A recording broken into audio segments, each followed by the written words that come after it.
everyone. Welcome to Small Talk. Speaking of welcoming, I'm really happy to welcome you, Charles, to the show.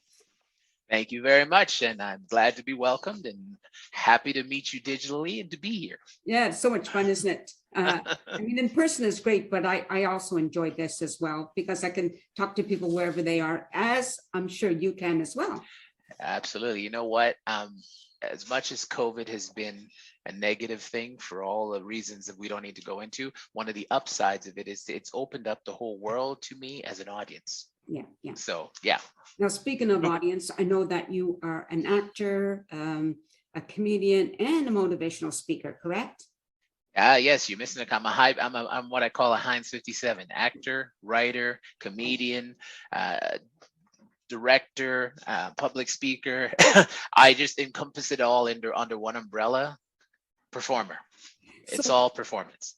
Yes. Okay. So what came first, though? Like the acting, the comedy. What would you say came first? Believe it or not, I started off as a model as a child. That modeling led to acting. Acting led to comedy. So then, long story, two stories there for you, Nancy. I was an actor who loved to go to comedy shows and had a bunch of buddies, and we go down to a comedy club in Vancouver, which is where I used to live before I relocated to where I am now. And we go to open mic nights and have a couple beers and some chicken wings. And we've been doing that for, it was our regular standard thing on every week. And one week we went, and my buddies are kind of cagey. And so the MC goes on stage and he, does a couple comics do their thing. And he goes, "Oh, coming to the stage next, I have a new to comedy. I haven't seen him before, but his buddies tell me he's very funny." And he says Charles Andrew Payne. And I went, "Is there what? And my buddies are killing themselves laughing. And I'm like, "Dude, I don't know." And the guy's like, the MC's like, "Charles, are you coming?" So I said, my buddy's like, "Just tell the story that you told us on the way here." So I went on stage and told a few stories. And people laughed. Right. And that feeling was so wow. Yeah. I was like, yes, I hate you guys for doing this to me, but I also thank you because they knew I wanted to do it, but I was never brave enough to sign up. Right. I talked about doing it. So that's where that came from. And so, of course, being who I am, I went and got myself trained. So I went and signed up for a comedy writing course and learned how to write material. And then I started doing open mics, and that led to a few paid gigs. And then some comics who were well established took me under their wing and took me on, "Hey, I'm going on tour doing three cities here. Do you want to come and open for me?" Absolutely. Mm-hmm. And that's how I built up my and now I do a lot of corporate shows as well. Mm-hmm. And I think the longest show I'd ever did was an hour and a half of me telling stories. Long show. Yeah, I didn't realize the time had gone by. I kept saying, "Okay, I should get going now, wrap it up so you guys can go back to, your Christmas party and your dance." And they're like, no, stay. And I got one more story for you. And now an hour and a half later, I was like, "Okay, I really need to get out of here. I'm running out of material." Yeah, I've done some stand-up, so I know how you feel. So let's get back to your modeling. Now, you said that at a young age. Okay, yeah, interesting story there too. My sister used to model for Blanche McDonald in Vancouver, and she was taking some makeup courses, and she was also modeling for them and doing some shows. And I went with my mother one day to pick her up. My sister's younger than I am, and I was sitting in the waiting area waiting for her, and the owner walked by, and then she walked by again, and she looked at me and she stopped. She goes, "Are you one of ours?" And I said, "No, my sister, I'm Cherie's older brother, blah, blah, blah." And she said, "I think you should be." And she walked away, and I didn't know what that meant. And then next thing I know, my mom's in her office, and I'm signed up, and I now have a model agent. And so I did a lot of fashion shows and a lot of catalogs, and like the Zellers and the Bay and the Thrift and the Canadian Tire and so forth. And that kind of got me started in showbiz. What are the odds of being at the right place at the right time? Like, right? It's just amazing. I don't believe in accidents. I don't believe in coincidences. I think everything happens when it's supposed to. Yeah. As my grandmother used to say when I was growing up, all that is meant to be yours will be yours. Cool. Further on in life, I read some world religion and some philosophy. And one thing that came up to me that I firmly believe in, because they were saying what my grandmother was saying, but they packaged it in self-help books, is this, all that's meant to be yours will be yours. there is no such thing as destiny. Um, Man, we are burdened with only two things. Fate decides when you come in and when you go out. Choice decides what you do in the middle. And fate has no influence on choice. Wow. Yeah, wow. Yeah. So speaking So, of your grandmother, mhm, I know you didn't grow up here in Canada, correct? I did not. I did not. I did not. So you're I, from Grenada? I'm from Grenada. Grenada. Yes, everybody always says that Grenada is in Spain. Grenada is a small island in the Caribbean. No worries. Common error. 30, what is it? 13 miles wide by almost 30 miles long. Very small population. I think right now the population is probably about 110, maybe 120,000. When I was there, it was probably only about 70 to 80,000 people. Very underdeveloped country. Mhm. At the time that I was growing up there, we were very poor. And so my grandparents had a huge family, and my dad's brothers and sisters, but they're all scattered diaspora all over the world. Mhm. And my grandmother was left raising a lot of her grandchildren and some of her younger children. So I was one of 13 people in a 3-room house. Not a 3-bedroom house, but a No. 3-room house. I say house and I use that term loosely. I think shack would probably be more apropos. We had no hot and cold running water, no electricity, no indoor plumbing, none of the amenities that we are so, accustomed to here. And my father had left shortly after I was born, and he had an opportunity to immigrate, and so he came to Canada. And then after he'd been here for a while, he sent for me. I was 8 years old. So first 8 years of my life, I grew up in the third world existence. And then at 8 years old, I am put on an airplane, which I'd heard about but never seen, and traveled by myself as an unaccompanied minor to Canada. That was a fun experience. But it wasn't a direct flight, right? That's right. That's what I was going to say. There is no direct flight from Grenada. Even to this day, there is no direct flight from Canada to Grenada. So you fly from so I flew from Grenada to Barbados, which is a neighboring island, from Barbados to Toronto, and then Toronto to Vancouver. Wow. All by myself. Now, if you'll indulge me, I will tell you a funny story. Well, I think it's funny. So Grenada, as you know, is a tropical place. Sunshine, white sand, teal colored water. It's beautiful. It's hot. And so and backwards in a certain extent, because, like I said, underdeveloped country. So we didn't have access to a lot of technology and a lot of information and worldwide. So we lived in a poverty kind of mentality. My dad had been in Canada for a while, so he sent home for me to travel when I was going to travel. Now they'd say to me when your father sent a ticket for you. He wants you to come live with him and his new wife in Canada. And then they'd shiver and they say Canada, but Canada's cold. So that my first impression of Canada, it was a cold place. That's all I knew. So when it came time for me to go to travel to Canada, my dad had sent home a box of clothing. Canada clothes is what I called it back then. Sent home a box of Canada clothes for me to wear. And I don't know what instructions he'd sent to my grandmother, but on the day I was traveling, she made me put on all of my Canada clothes to get on the plane. So I left my house. I had on wool socks and boots.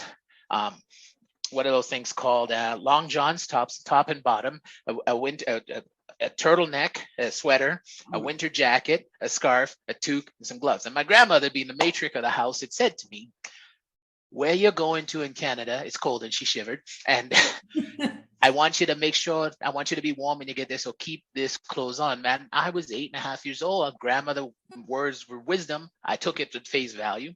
And I kid you not, Nancy, we walked the 12 miles from our house to the airport. Oh. In 30-degree weather. Oh. I was dripping wet and sweating. And then we get to the airport, and the gentleman behind the counter at the customs, looked at me and my grandmother, and he didn't say, "Oh, you shouldn't have all those clothes on." What he said was, "Somebody's going to Canada." And my grandmother said, "Yes, his father sent for him." and he's going to go live with his father in Canada. I kid you not, the man said to him, "Well, your father's very smart, because where you're going in Canada, it is be cold." And he shivered, and he says, and he says, so good thing your father sent you that, because I see some people leaving and they wear just their little shorts, and I know when they get there they're going to be freezing. So you're going to be fine. Listen to your grandmother. Keep your clothes on. It's going to be cold where you're going. None of these people thought that I had to stop in Barbados and then in Toronto before I get here. It's a long flight. It's like 19 and a half hours by the time you finish the trip. And so, and he says to me, now, would you know much about Canada? And I said, no. He goes, I've never been, but I've heard.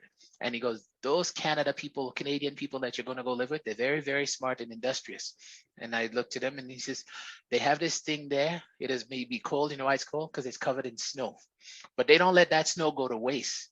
They use it to build their houses. You're probably going to end up living in an igloo. Goodness. Yes. And so, yeah, I got on that plane, and I was assigned a flight attendant to look after me, and God bless them. I think they do a wonderful job. And she took me. She didn't even ask why I didn't have any luggage, because I really did. Everything I owned was on my back. All right. And I had a small little bag with some books in it, and got on the plane, and she put me down. I don't know what ticket my father paid for, but she put me right up front, which later I learned is first class. I don't think my father paid for first class. I think she just put me where she could keep an eye on me. Right. And then she told me as she was leaving, she said two things that stayed with me, and I'll explain it to you. First thing she said is, if you need me for anything, there's this button here you can push. And then as she walked away, she said, and put on your seatbelt. I'd never been in a car before, Nancy. It's my first time on an airplane. I have no idea what a seatbelt is. And so now when I'm traveling now as a well-traveled individual, I have a certain appreciation for when you get on the plane, and the first thing that they do that none of us first worlders now pay any attention to, what do they tell you how to do? How to buckle your seatbelt. We all kind of roll our eyes and go, I've been buckling my seatbelt since I was a kid. No, it's for the ignorant party of one. That was me. There's still people out there that have only they've only flown once. They're probably terrified, and so now I've turned that all into a comedy act for myself, telling that story, but it's all based on the truth. So many things happened to me on that plane. After they give the safety speech and the pilot takes off, which was very scary for me. I was hanging on to the seat. I was white knuckling it with my complexion. It's a bit of a difficult thing to do, but anyhow. I'm a comedian. I can't help it. It's good. I love it. But what do? They come around with the drink cart. And so the lovely stewardess had been assigned me, comes by, and she said, would you like something to drink? And I didn't know, because at home we drank water. Occasionally, we had a lot of fresh fruits and vegetables.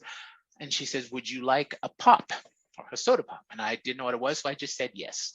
And I was introduced to CocaCola on that trip. Wow. Had a drink of CocaCola for the first time. I like to say it was like sunshines, roses, and unicorns in a glass. Oh my God, that was fantastic. And being a little boy that I was, I drank it down, and hey, she said if I needed anything, push the button. So I pushed the button, and she came, and I said, please, miss, can I have some more? And so she poured me some more Coke, and I drank it down, and I pushed the button, and she came again. I said, please, miss, can I have some more? And I drank it down, and then I pushed the button again, and she came by. She was not happy this time. She just put the whole can down. She knew what I wanted. She just put the can down. And as 8.5 years old, full now of probably 2.5 cans of Coca-Cola. And, the rule is very simple. That which goes in will eventually want to come out.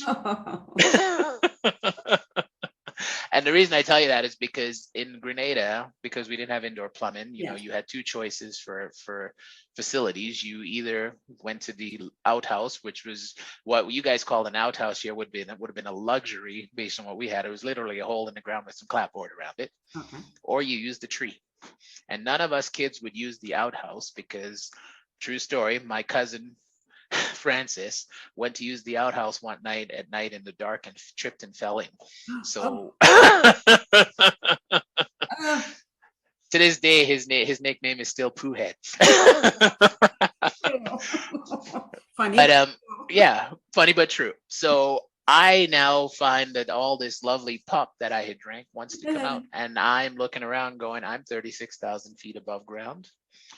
I'd heard the captain say that when he took off, and there's no tree.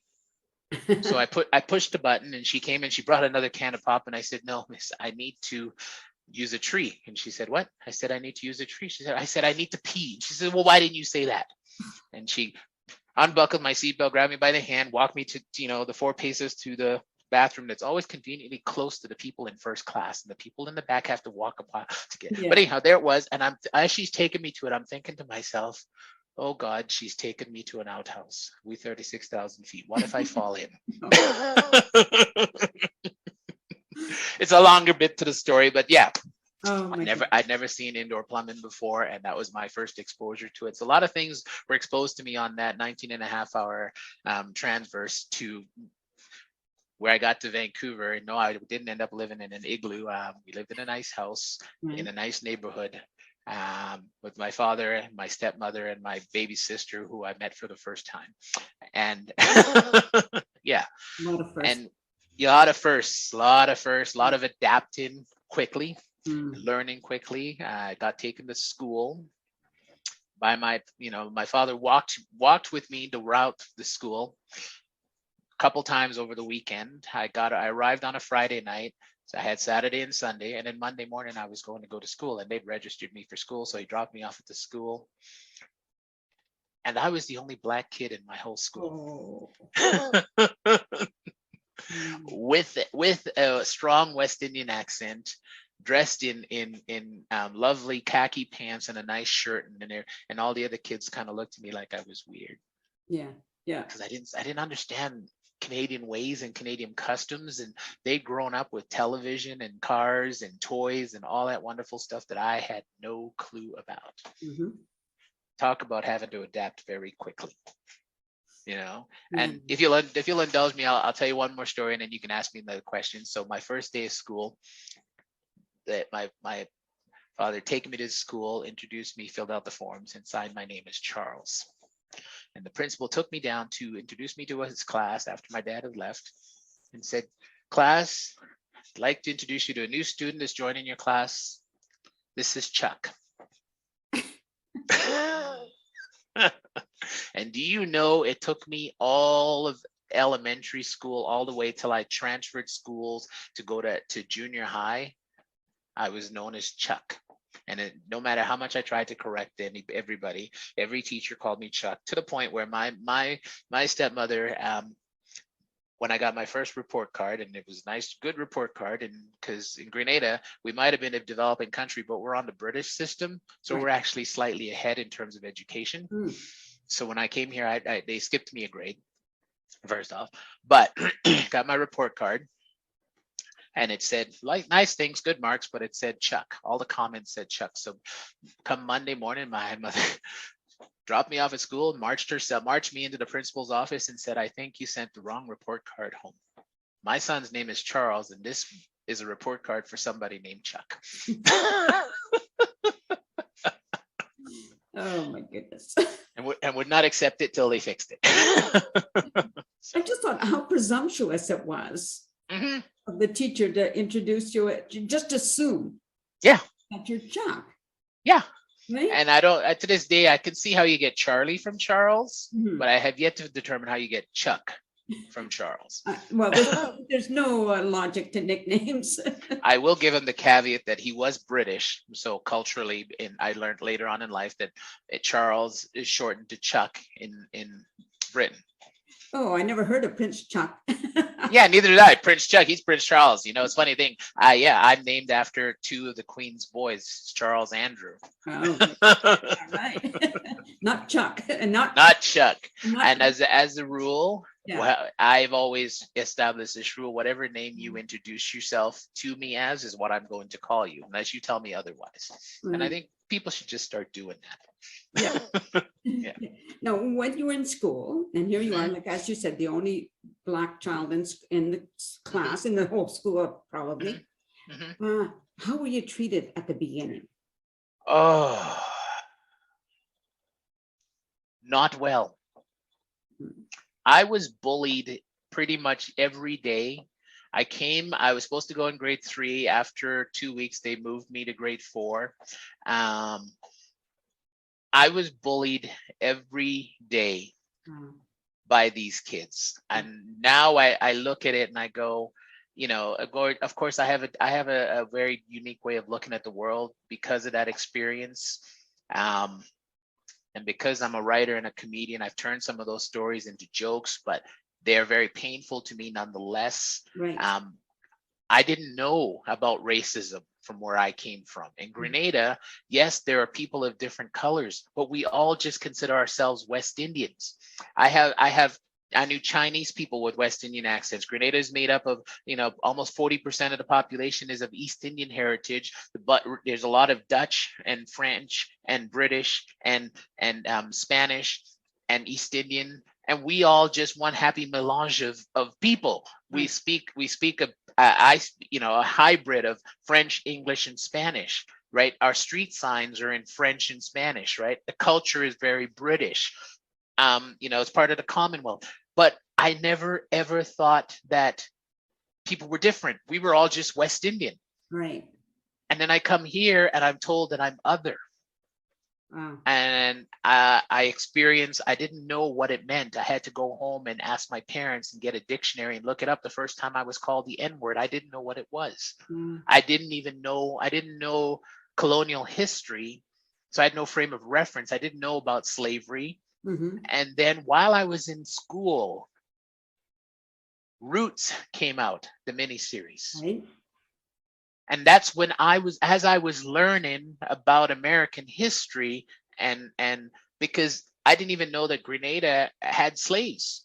I didn't know that because, my ancestors, we never talked about it. But I'm here and I'm learning about slavery, and I'm very interested in the history of it. And I'm watching it at home with my parents and we're talking about it. But then when I go to school, all of these white kids, they've been watching it too, but they want to play a game. They realized that based on Roots, they were the masters and I was the slave.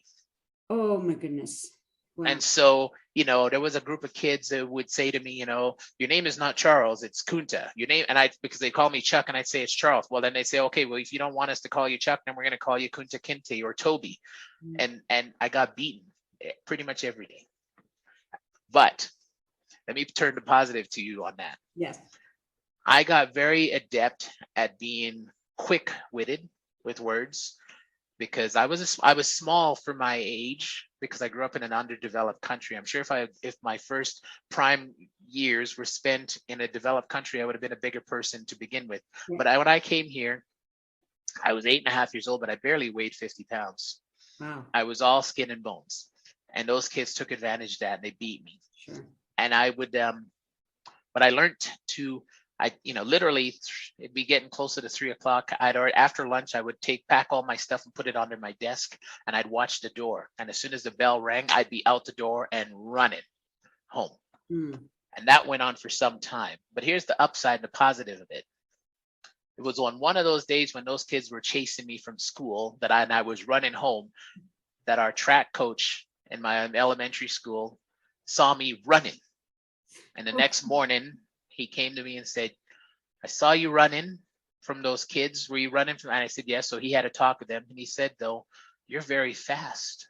I want you to join the track team. Pivotal moment in my development. I joined the track team. Right. And started winning races representing my school, which of course then, who doesn't like a winner? Yeah. And so the kids who were picking on me were all of a sudden wanting to be my friends because I was the school track star. So human nature is so interesting, isn't it? Fascinating. Yeah. So yeah, that was my hell for the first, all the way to grade 7. And I went to a different school for grade 8, 9, and 10. Half of the kids that used to pick on me, they went in a different direction. Yeah. And I specifically asked my parents if I could go to a school that not everybody was going to, and I got to reinvent myself. Oh, okay. Very good. They didn't know me. Yeah. So you could be whoever you wanted. Yes. By then I had learned to speak Canadian. I'd lost my accent on purpose. That was actually my parents instilled in us, that they didn't want us to, they wanted us to try and fit in and not be different. I still have friends now that I've made later who are from the Caribbean who still have their Caribbean accent. Mm-hmm. I deliberately sublimated mine. Mm-hmm. I can switch it back on. I'm sure you've heard of code switching. Oh yeah, yes. when I'm amongst my peoples, so to speak, I can switch my accent on. I've actually used my accent in a number of different television roles that I've played. I've actually been hired because I can do different accents, right? But I learned how to switch it on and off as needed. Yeah. And so when I went to this new school, I didn't have the accent. By then I'd learned to assimilate and how to dress and act and speak and behave like them. So I showed up at that school, joined the track team, played football, played basketball, got athlete of the year, did fairly well in school. So I became a different individual and I was not picked on as much. Right? Yeah. I learned how to play the game. Wow. Yeah. I have to say, we're just about out of time, but Too bad. But you're going to have to come back on the show because I know there's still so much more that we have to explore, like your motivational speaking and your writing and your act. Yes. Okay. Would you do that? Would you come back? Absolutely. You let me know when, and I will gladly come back. Okay. Well, let me just say goodbye to the audience. Thank you for everybody for watching this, and keep watching because Charles is coming back on the show, not Chuck. Well, there might be, but Charles is definitely going to come back on, but this is going to air today. So watch this one, folks, and then watch for more of Charles coming in the future soon. Perfect. And peace out, everyone.